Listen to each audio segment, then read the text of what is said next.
Hi friends, welcome to ಮಯು cooking ವಿಲೇಜ್ಗೆ ಸ್ವಾಗತ. ಇವತ್ತು ನಾನು ಬ್ರೇಕ್ಫಾಸ್ಟ್ ರೆಸಿಪಿ ಅವಲಕ್ಕಿ ಯಾವ ರೀತಿ ಮಾಡೋದು ನೋಡೋಣ ಬನ್ನಿ. ಮಕ್ಕಳು ತುಂಬ ಇಷ್ಟಪಟ್ಟು ತಿನ್ನುತ್ತಾರೆ. ಬೆಳಗ್ಗೆ ಮಕ್ಕಳಿಗೂ ತುಂಬ ಸುಲಭವಾಗಿ ಮಾಡಿಕೊಡಬಹುದು. ಮೊದಲು ಒಂದು ಪಾತ್ರೆಗೆ ಅವಲಕ್ಕಿಯನ್ನು ತೆಗೆದುಕೊಳ್ಳಿ. ಅವಲಕ್ಕಿಯನ್ನು ತೆಗೆದು ಅದಕ್ಕೆ ನೀರನ್ನು ಹಾಕಿ ಚೆನ್ನಾಗಿ ತೊಳೆದಿಟ್ಟುಕೊಳ್ಳಿ. ನೋಡಿ, ಈ ರೀತಿ ತೊಳೆದು ನೀರನ್ನೆಲ್ಲ ತೆಗೆದು ಪಕ್ಕಕ್ಕಿಡಿ. ಗ್ಯಾಸ್ ಮೇಲೆ ಒಂದು ಕಡಾಯನ್ನಿಟ್ಟು ಅದಕ್ಕೆ ಎಣ್ಣೆಯನ್ನು ಹಾಕಿಕೊಳ್ಳಿ. ಎಣ್ಣೆ ಕಾದ ನಂತರ ಜೀರಿಗೆ, ಸಾಸಿವೆ ಹಾಕಿಕೊಳ್ಳಿ. ಅದಕ್ಕೆ 1 ಕಪ್ ಶೇಂಗಾ ಬೀಜವನ್ನು ಹಾಕಿಕೊಳ್ಳಿ.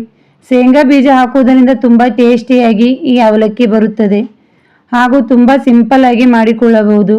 ಮನೆಯಲ್ಲಿರುವ ಸಾಮಗ್ರಿಗಳಿಂದ ಈ ಅವಲಕ್ಕಿ ಮಾಡಿಕೊಳ್ಳಬಹುದು ಹಾಗೂ ಬೇಗನೆ ಆಗುತ್ತದೆ. ಕಟ್ ಮಾಡಿರುವ 2 ಈರುಳ್ಳಿಯನ್ನು ಹಾಕಿಕೊಳ್ಳಿ. ಇಲ್ಲಿ ಈರುಳ್ಳಿಯ ಪ್ರಮಾಣ ಸ್ವಲ್ಪ ಜಾಸ್ತಿ ಹಾಕಿಕೊಂಡರೆ ತುಂಬ ಟೇಸ್ಟಿಯಾಗಿರುತ್ತದೆ. ಕಟ್ ಮಾಡಿರುವ ಹಸಿಮೆಣಸಿನಕಾಯಿಯನ್ನು ಹಾಕಿಕೊಳ್ಳಿ. 1 ಸ್ಪೂನ್ ಶುಂಠಿ ಬೆಳ್ಳುಳ್ಳಿ ಪೇಸ್ಟ್ ಹಾಕಿ ಮಿಕ್ಸ್ ಮಾಡಿಕೊಳ್ಳಿ. ಇಲ್ಲಿ ಹಸಿಮೆಣಸಿನಕಾಯಿ ನಿಮಗೆ ಎಷ್ಟು ಖಾರ ಬೇಕೋ ಅಷ್ಟನ್ನು ಹಾಕಿಕೊಂಡರೂ ನಡೆಯುತ್ತದೆ.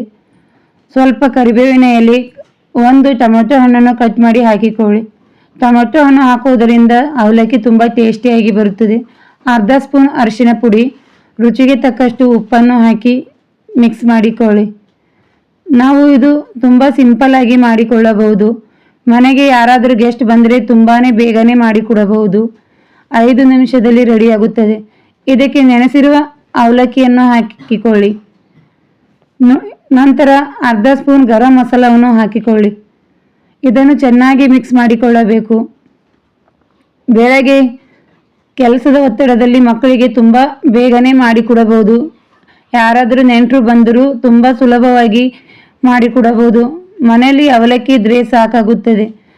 ಮಿಕ್ಸ್ ಮಾಡಿದ ನಂತರ ಇದಕ್ಕೆ ಕೊತ್ತಂಬರಿ ಸೊಪ್ಪು, ಲಿಂಬೆ ರಸ ಹಾಕಿ ಇನ್ನೊಂದು ಸಲ ಮಿಕ್ಸ್ ಮಾಡಿಕೊಳ್ಳಿ. ಮನೆಯಲ್ಲಿ ಅವಲಕ್ಕಿ ಇದ್ದರೆ ಸಾಕು, ಬೇಗನೆ ಮಾಡಿಕೊಡಬಹುದು ಹಾಗೂ ತುಂಬ ಟೇಸ್ಟಿಯಾಗಿರುತ್ತದೆ. ಮಕ್ಕಳು ಇಷ್ಟಪಟ್ಟು ತಿನ್ನುತ್ತಾರೆ. ಎಲ್ಲರಿಗೂ ಇಷ್ಟ ಆಗುವಂಥ ಸಿಂಪಲ್ ಇರುವ ಅವಲಕ್ಕಿ ರೆಸಿಪಿ ಒಂದು ಸಲ ನೀವು ಟ್ರೈ ಮಾಡಿ. ನಾ ಹೇಳುವ ರೀತಿಯಲ್ಲಿ ಮಾಡಿ ಕೊಟ್ಟರೆ ತುಂಬ ಇಷ್ಟಪಟ್ಟು ತಿನ್ನುತ್ತಾರೆ ಹಾಗೂ ತುಂಬ ಸುಲಭವಾಗಿ ಮಾಡಿಕೊಳ್ಳಬಹುದು. ಒಂದು ಸಲ ಈ ರೀತಿ ಮಾಡಿಕೊಳ್ಳಿ, ನಿಮಗೆ ಇಷ್ಟವಾಗುತ್ತದೆ. ನನ್ನ ವಿಡಿಯೋ ನಿಮಗೆ ಇಷ್ಟವಾದಲ್ಲಿ ಲೈಕ್ ಮಾಡಿ, ಫ್ರೆಂಡ್ಸ್ ಹಾಗೂ ಫ್ಯಾಮಿಲಿಗೆ ಶೇರ್ ಮಾಡಿ, ನನ್ನ ಚಾನಲ್ಗೆ ಸಬ್ಸ್ಕ್ರೈಬ್ ಆಗಿ. Thank you for watching.